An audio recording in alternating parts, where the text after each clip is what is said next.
Júlio e Pri, companheiros inseparáveis de vida, gente que leva, assim, né, uma jornada de superação com muito bom humor e, acima de tudo, fé.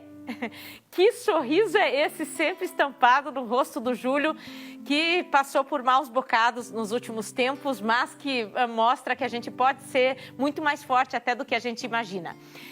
Pri, em que momento da vida vocês estavam quando, aos 22 anos, o Júlio sofreu um AVC? Bom dia.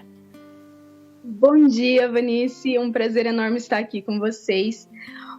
A gente tinha uns 2 anos de casado, mais ou menos, quando veio essa surpresa, né? O Júlio começou a passar mal e aí, de repente, a gente descobriu esse AVC.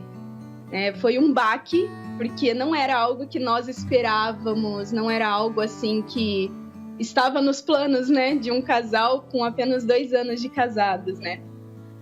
Com quais sequelas ele ficou? O Júlio, ele ficou tetraplégico. Ele fala com muita dificuldade hoje, mas na época ele não falava, ele não emitia som, ele não mexia nada. Hoje, assim, ele tem forças nos braços, um pouquinho de força na perna, tem a marcha, como diz, né? E aí, ele ficou... O diagnóstico do médico é tetraplegia e afasia, né? Porque ele não anda, não mexe do tronco para baixo e não fala também. Mas aí tá lá para todo mundo ver, acompanhar, né? Com as repercussões, com os flagras do dia a dia. No Somos _ o Milagre. Por que você se considera um milagre nessa trajetória de família? O que vocês conseguiram que muito médico dizia que não seria possível? Porque, assim, a princípio, o médico, no começo, quando o Júlio estava na UTI, ele disse que o Júlio, se ele sobrevivesse, ele vegetaria, né? Então, ele estaria vegetando. Ele ficaria numa cama pro resto da vida. E ele ficou, sim, um tempo numa cama hospitalar, mas depois ele se reergueu. Então, surpreendeu muita gente. Desde então, a gente declarou que nós éramos um milagre. Porém, o milagre, ele não é apenas fisicamente. Ele é tratado de dentro para fora, né? Até porque mexeu com o psicológico. O Júlio, ele era ativo e, de repente, ele se encontrou numa cama hospitalar, sem poder se mexer, sem poder falar. E Deus começou a tratar ele, assim, de uma forma sobrenatural, de dentro para fora. Ele só começou a melhorar, né, Júlio? Quando decidiu ser curado lá dentro e decidiu viver independente do que viria pela frente, né? Como que o filho de vocês reagiu quando viu o pai naquela circunstância? Olha, o Vitor, quando o Júlio teve AVC, ele tinha um pouco mais de 2 anos e tinha recém completado 2 aninhos e ele não entendia muito, né? Então, quando o pai estava na UTI, ele não podia ver o pai. E a gente perguntava para ele: Vitor, cadê o papai? Aí ele falava: o papai está em Curitiba. E ele também estava em Curitiba. E quando o Júlio veio para casa e ele teve esse contato, a gente achou que ele talvez teria um medo. Estávamos preparados para esse medo, mas não. Ele foi na cama, ele conversou com o pai, ele tocou no pai. A gente tinha que até tomar cuidado. Então, assim, de princípio, ele estava ali, porque ele e o Júlio era chiclete, né? Grudados o tempo todo. Então, para ele não foi problema nenhum. Ele queria estar ali sempre perto do pai, cuidando do pai, ajudando. Ele sempre ajudava a cuidar. E desde então até hoje, né? Aqui em casa, principalmente, ele tira o pai do quarto, leva para a cozinha, né? Quando eu preciso dar uma saidinha rápida, ele com a minha sogra estão aqui cuidando do Júlio. E assim vai. Eu vejo o Júlio do teu lado aí esboçando várias reações, né? Assim, sentimentos. Ele fala com o olhar, com o sorriso, com o semblante dele. De quais outras maneiras vocês se comunicam no dia a dia para terem essa sintonia tão grande, tão viva? Nós nos comunicamos através do olhar, né? O Júlio, eu entendo ele pelo olhar. Então, no dia a dia, eu e o Júlio, nós conversamos pelo olhar. Então, se ele quer fazer as necessidades dele, se ele quer comer, se ele quer ir no tablet, eu entendo ele pelo olhar. Se ele quer dormir, tá cansado, mas a gente tem sim uma comunicação alternativa que a gente criou para casos assim, de umas frases um pouco maiores, de algo que ele quer conversar e eu não entendo muito, né, como coisas de carro. Ele entende super coisas de carro e eu não entendo muita coisa. E aí a gente usa essa comunicação alternativa que a gente criou através do alfabeto. Pri, você tem que idade? Eu tenho 27 anos. De onde você tira essa maturidade absurda? Em algum momento, jovem assim, passou pela tua cabeça deixar o Júlio seguir a vida dele em paralelo e dizer, tá, isso aqui não é mais para mim, enquanto ele estava 100% ok, agora não mais? Não, em momento algum, né? Até quando ele foi para uma UTI, o médico, ele pediu que eu fizesse isso, né? Ele olhou assim para mim, me chamou para dar o diagnóstico do Júlio tinha sido AVC, que o Júlio ia ficar vegetando. E ele falou para mim, ele falou, Priscila, você é muito nova, vai viver sua vida, talvez o Júlio nem lembre de você. E eu lembro que eu peguei e falei pro médico, eu falei, olha, doutor, com todo respeito, mas quando a gente casa, quando eu casei com o Júlio, foi na saúde, na doença, na alegria e na tristeza. Por que eu vou abandonar ele agora, sendo que a gente teve ali na saúde, eu estive com ele, por que agora na doença eu vou embora, né? Não tem lógica, não faz sentido. E aí o médico disse o quanto me admirava, mas isso vem de exemplos, né? Meu pai cuidou da minha mãe até que a morte os separou. Então é um exemplo muito grande que eu levo para minha vida, né? É levar a sério o casamento, se é na saúde, é na doença também. E se Deus nos deu esse propósito, nós vamos seguir adiante juntos, né? Não separados. Diz que para um casamento dar certo, um tem que fazer o outro feliz, estar mais focado nesse propósito. Como que o Júlio te faz feliz agora, então? O Júlio me faz feliz de várias formas. Até o pessoal, eles acham muito quando eu conto um pouquinho da nossa história. O Júlio, ele me manda mensagem toda hora, quando ele vai no celular, eu te amo, você é linda. Até uma vez, uma amiga, ela pegou e falou bem assim, Pri, como que o Júlio faz massagem em você? Eu falei, quando ele deita na cama, ele pega o queixo dele e faz massagem no meu ombro. É mostrando esse carinho que mesmo com todas as limitações, que eu me sinto amada, que ele me faz feliz todos os dias. Ele tem acesso à internet, ele consegue mexer na internet.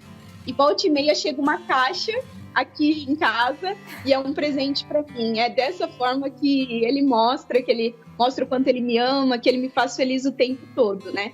E o principal, ele tá sempre orando por mim. Então isso, acho que é a melhor forma de mostrar, é a melhor forma de dizer que eu sou feliz, porque eu tenho ele ao meu lado.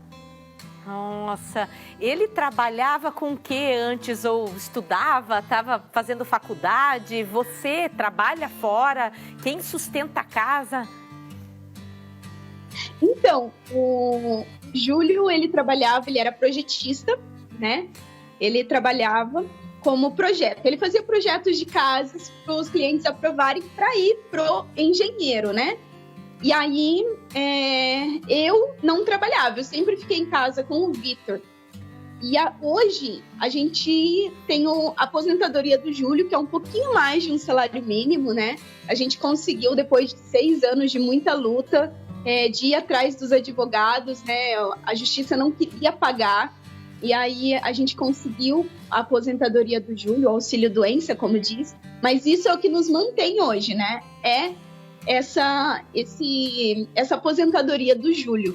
E, claro, com a ajuda dos nossos seguidores. Nossos seguidores, eles têm nos ajudado muito, principalmente com a fisioterapia do Júlio. É o que tem mantido, são os nossos seguidores que todo mês estão lá nos ajudando, falando, Pri, precisando, eu tô aqui. Então, as fisioterapias, as coisas que nós temos aqui em casa de fisioterapia, para que nessa pandemia o Júlio não precisasse sair de casa, a gente criou um mini espaço de fisioterapia para que ele conseguisse melhorar cada dia mais.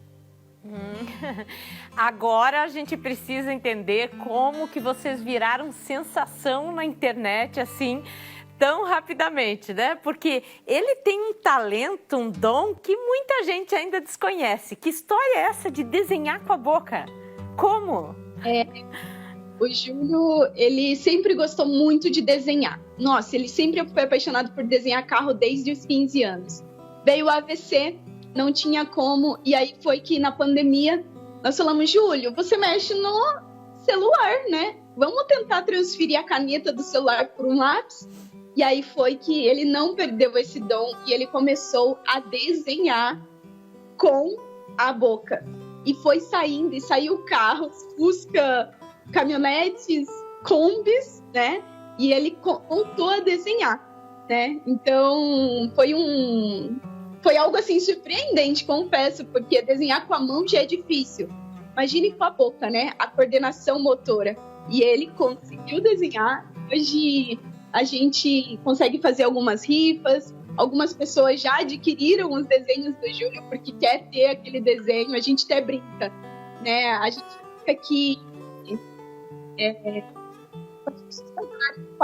porque futuramente pode que vale um pouco mais, né, Júlio? Tem até desenho em rifa agora. Sim. Ele tá rifando 2 desenhos dele, né, 2 quadros. Ele capricha tanto, gente. Ele compra quadro, ele coloca, ele desenha ali, ele assina, inclusive, o nome dele sozinho ali. E ele faz a rifa dos 2 quadros dele, que é frente e trás de um carro. Isso. O filho de vocês agora tá com que idade? 9 anos. O que eles conseguem fazer de interessante juntos? Numa dinâmica assim de dia a dia, de final de semana? Eles gostam... Você quer vir aqui? Você quer aparecer? Isso, ele tá aí. Vem aqui. Dá um oi. Ele já tá quase maior. Nossa, são muito parecidos, inclusive. São xerox um do outro, né? E o que você faz com o pai que você gosta de fazer? Eles estão perguntando. Jogar bola. Jogar bola. Como assim? É? Como que vocês jogam bola juntos? Você joga bola com o pai? Eu jogo com a cabeça, eu tento jogar com a cabeça. Ele joga com a cabeça, o Júlio dá cabeçadas. Isso, nada é impossível, né? Vocês, na época tão jovens, planejaram de ter um bebê assim que se conheceram, Pri? Não. O Vitor foi uma surpresa de Deus para nossa vida. Né? Pode ir lá, meu amor. Isso. O Vitor foi uma surpresa, né? Nós nos pegamos de surpresa, mas foi uma bênção, né? Nós não imaginaríamos. Inclusive, aí o Júlio tava batendo a corda pro Vitor poder pular. Ele gira a corda e o Vitor pula. Quem é essa figurinha que tá ali também, fazendo companhia para vocês? Essa é a Nina, o xodó da casa. Isso, que legal. Olha, que Deus abençoe vocês. Eu sei que a espiritualidade de vocês é muito evoluída. Vocês estão fazendo uma prestação de serviço nesse momento, através da TV, para acalmar o coração de quem está do outro lado, muitas vezes passando por dilemas muito mais sutis, né? Fáceis de serem resolvidos. E a gente quer colar em quem brilha e vocês reluzem. Muito legal, viu? Aí de Ponta Grossa, né? Um abraço para quem é de Ponta Grossa. Nós estamos em Rio Negrinho. De onde? Rio Negrinho, Santa Catarina. Rio Negrinho, Santa Catarina. A Bru acabou de me dizer Ponta Grossa? Não. A gente era de Ponta Grossa, sim. Vocês eram de Ponta Grossa e foram para Santa Catarina. Essa mudança foi depois do AVC? Foi depois do AVC. O Júlio, quando ele teve o AVC, nós morávamos em Ponta Grossa. Aí nós fomos para Curitiba, porque a família toda do Júlio é de Curitiba, né? E aí faz 1 ano, mais ou menos, que nós viemos para Rio Negrinho, que é interior. A gente decidiu ficar um pouco mais tranquilos, né? Curitiba é uma cidade muito grande E aí a gente veio, mas a gente automaticamente é de Curitiba, nós amamos Curitiba. Isso, paranaenses, que bom, né? Temos muitas coisas em comum também, né? Essa vontade de viver, dar valor às pequenas coisas no dia a dia, porque a nossa rotina é uma poesia, independentemente, né, dos altos e baixos que a gente tenha, dos desafios. O que seria da vida também, né, se a gente não tivesse que se atrever todo dia a buscar uma nova referência de como progredir, né? Cada um respeitando as suas particularidades. Muito, muito obrigada. Júlio, parabéns para você. Você é encantador. Olha, que sortudo, né? Quanto homem assistindo esse programa dizendo: ah, como eu queria ter uma mulher dessa do meu lado. Dá-lhe, Júlio. Causando. Que show. Muito obrigada, tá? Imagina, nós que agradecemos pela oportunidade de abrirmos um pouco da nossa história, né? Um pouco de quem somos. Essa alegria do Júlio, né? As pessoas, elas vivem, assim, perguntando: Pri, como que o Júlio consegue ter tanta alegria, né? E muitas pessoas já testemunhos de pessoas que queriam se matar, estavam num momento muito crítico da vida, assistiu um vídeo do Júlio sorrindo, assistiu um vídeo do Júlio brincando com as caretas dele e falou: por quê? Por que que eu, com poucos problemas, estou tentando tirar minha vida, sendo que ele, com tanto tem alegria, né? Mesmo preso ali, muitas pessoas entendem que ele está preso na cadeira, ele tem tanta alegria, né? Então, nós agradecemos a oportunidade de estar mostrando um pouco da nossa vida, um pouco do sorriso do Júlio, um pouco de tudo que Deus tem feito em nossa vida. E o que me chama bastante atenção é ele não se sentir um peso na tua vida. Ele se sente merecedor desse teu cuidado, dessa tua atenção, né? Ele sabe que ele soma nessa família, sim, e muito. A gente percebe isso, é muito transparente, muito claro. Olha lá, você que está em casa já começa a seguir, @somos_o_milagre, e aí você vai dar boas gargalhadas com muito TikTok, com Reels, né? Com música, com diversão. É isso aí. Bom humor sempre com pitadas daquelas, né, gigantescas na vida da gente. Beijo, tchau. Beijo enorme, tchau, tchau. Adorei essa conversa, emocionante demais, né? Pra gente ter mais sentido, ver a nossa vida com outro significado também. Aproveite.